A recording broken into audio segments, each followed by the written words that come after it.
सलवाही जोहार।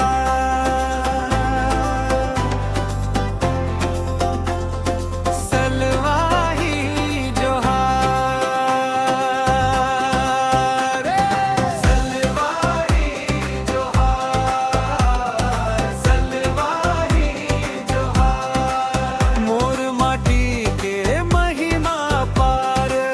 रस बहार ले रस बरी से गाँव हम है सबसे दुलार। सलवाही जोहार। सलवाही जोहार। सलवाही के साबो देवा ताला जय जयकार। सलवाही के साबो पुरखाला जय जयकार। सलवाही जोहार। सलवाही जोहार।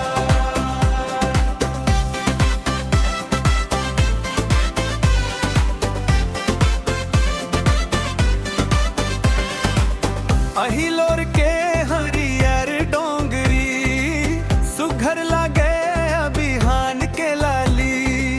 चिराई चीर गुन गावत रही थे महकई खेत औ फुलवारी। नावा टोला के हंसी खुशी ले गूंजे गांव के घर दुआर। सलवाही जोहार।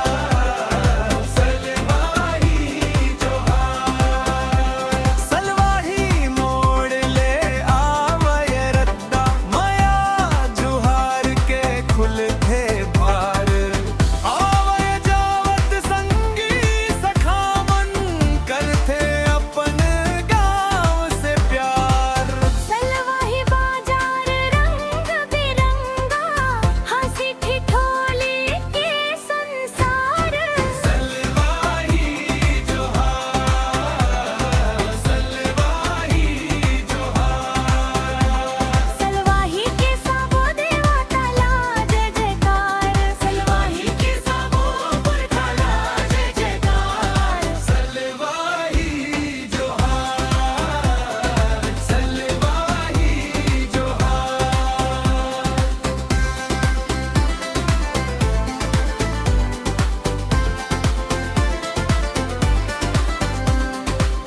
गोपाल बाबा के पावन छैहा सबके ऊपर रहे आशीष। सुख समृद्धि बर अरदास करना गांव भर माँ बरसे खुशी। एकता के बंधन मजबूत गूंजे जयकार बारंबार। सलवाही जोहार। सलवाही जोहार। नदी मरवा बन औ डोंगरी मोर सलवाही के पहचान